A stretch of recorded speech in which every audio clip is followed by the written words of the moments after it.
बात प्राचीन काल की है। एक गांव में एक परिवार सुख से अपना जीवन व्यतीत कर रहा था। उस परिवार में केवल पति पत्नी थे। समय बीतता गया, उनके घर में कोई बच्चा पैदा नहीं हुआ, इसलिए हमेशा पति पत्नी दुखी रहते थे। लेकिन कुछ समय बाद धीरे धीरे समय चक्र बदल गया। एक दिन उसकी माँ के पति को ऐसी बीमारी लग गई कि वह बिस्तर पर लेटने के बाद फिर से उठने की क्षमता खो बैठा। शायद उसे कैंसर था, इसीलिए काफ़ी दुबला पतला एवं कमज़ोर भी हो गया था। अब वह माँ अपने पति को बीमारी से बचाने के लिए शहर शहर भागने लगी। हर तरफ से लाचारी हाथ मिलने पर वह मायूस होकर पति को घर ले आई। घर लाकर पति की हालत धीरे धीरे बिगड़ती गई और इसी दौरान पति को पता चला कि उसकी पत्नी पेट से है। जब उसने यह बात पति को बताई तो पति ने कहा कि अब उसे मरने की कोई चिंता नहीं है, कि उसकी कोई संतान नहीं है।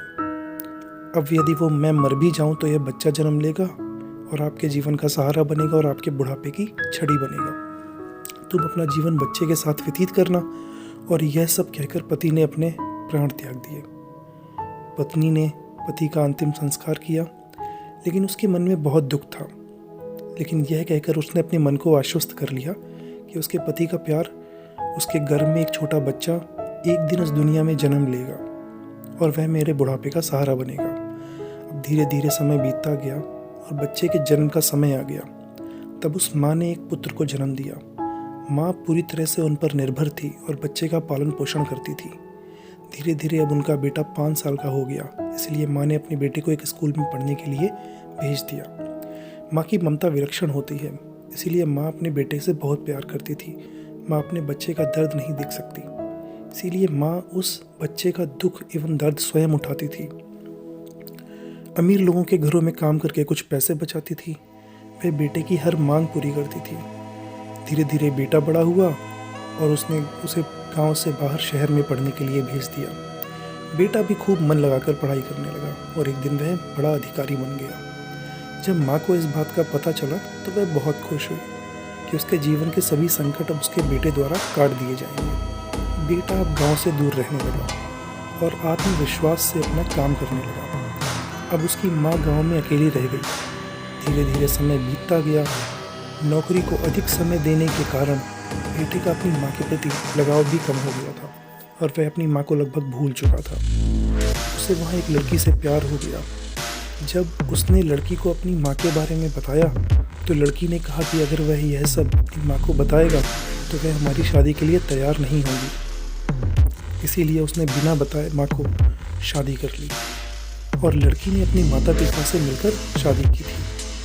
अब वह बेटा अपनी पत्नी के प्यार में इतना फंस गया कि वह अपनी माँ के सारे कष्ट भूल गया। जब उसकी माँ को इस बात का पता चला तो उसे बहुत दुख हुआ, लेकिन वह यह सोचकर माँ अपने मन को समझा लेती थी कि एक दिन उसका बेटा जरूर आएगा।